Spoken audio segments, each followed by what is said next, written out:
কোচি বলছিল যে আমার একটা ওয়াজ নিয়ে খুব ফতোয়া টানাটানি হচ্ছে। আমি না এ সম্পর্কে একটা কথা বলবো না, তবে কথাটা মৌলানা আমাকে বলেন, রজব আলী সাহেব, যে শুনেছি। আমি কি তা বলে এরা নাম হচ্ছে, আমি তা হোক। তাই বললাম তুই এক কাজ করো, মশলার দৃষ্টিতে ফতোয়া ঘেটে ঘুটে দেখো তিনি আমার দোষ কতটা। তা রজব আলী সাহেব বলেছেন না, ফতোয়া দৃষ্টান্তে মসলা মাসাইল বৈশ্যরজুরি কেতাব পড়ে আপনার এই বক্তব্যের কোনো হারাম বা কবিরা গোনা বা ইমানের কোনো প্রশ্ন এমনটা নেই। তবে পাবলিক এই কথাটা তো শুনে কম, সেই জন্য ওরা ভাবছে একটা বিরাট ব্যাপার। আচ্ছা, এই কথাটা তাহলে ওয়াজ আপনারও করতে হবে। এরম দুটো পায়া আর এর উপর একটা চাল দে, মাছাচিরা চুলোর পাড়ে উড়ির উপরে বসে রান্না করে, কি বলে ওর? হ্যাঁ, আর বাসন্তী এলাকার লোক কি বলে ওইটা একটু মাইকি বলবেন, একটু মাইকি বলবেন। তাহলে আমি যদি ওখানে গিয়ে ওয়াজ করে ওই ভাষাটা বলি আর উত্তরের লোক শুনে বলবে দেখোস তো কেরাম খিস্তি দিচ্ছে, কি বলিস বলা যায়নি। সুতরাং শরীয়তের মশলা দৃষ্টান্তে আমি কোনো দোষী না। এরপরে ওরা যদি নানান তাল যা বলছে তাতে আমার আনন্দ হচ্ছে দুটো জায়গায়, যে আমার দুনিয়ায়ও লাভ, আমার পরকালেও লাভ। বুঝতে পারেননি? সেই আমার একটু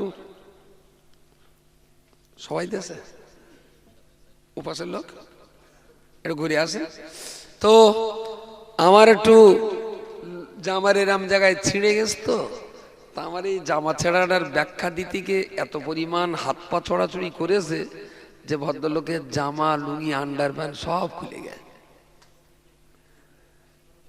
বুঝতে পারেননি? আমার জামা ছেঁড়াটা ফতোয়া দিতে গিয়ে নিজের জামা প্যান্ট আন্ডার প্যান্ট সব খুলে গেছে, ও সেদিকে লক্ষ্য নেই। সুতরাং এদের এদের বাঁদরের সঙ্গে বাঁদরামি করার মতন সময় আমার হাতে নেই। আমি যদি সত্যিকারের মাওলানা রজব আলী সাহেব, আল্লাহ তার হাত দারাজ করুক, কেতাবপত্রের দৃষ্টিতে রজব আলীর ইলমি যোগ্যতাটা খুব কম বললে ভুল বলা হবে। রজব আলী যা কেতাবপত্র পড়ে তার ইলমি গভীরতাটাকে কম বললে একটু ভুল বলা হবে। তারপরে মুফতি সাহেব তো আছেনই, নিশ্চয়ই আমার কথায় যদি কোনো ইমান যাওয়া বা কবিরা গোনা হওয়ার মতো কিছু থাকতো তাহলে আর কেউ করুক আর না করে মুফতি সাহেব আমার শাসনটা করতেন। আর সে লোক শাসন করলে আমাকে অকপটে মেনে নিতে হবে। আমার পিছনে কোনো না কোনো শাসন করার লোক আছে। তো আমি যখন শরীয়তের দৃষ্টিতে কুফরি হারামি কবিরা গোনার পাল্লায় যখন পড়িনি, তাতে কি আমাকে কি বললো না বললেও ওতে গালিগালাজ দিয়ে না। মানুষ গালিগালাজ তখন দেয় যখন শিক্ষাগত যোগ্যতার অভাব দেখা দেয়। যোগ্যতা থাকলে যুক্তির পরিবর্তে যুক্তি, আয়াতের পরিবর্তে আয়াত, হাদিসের পাল্টা হাদিস দিয়ে লড়াই করতে হয়। কিন্তু গাল খিস্তি তখনই আসে যখন ভান্ডারে মালজারের অভাব দেখা দেয়। ঠিক আছে? সুতরাং বৃক্ষ তোমার নাম কি, তাহলে আমার কাছে ফল হোক, তারপর বুঝে দেখবো আমি কেডা।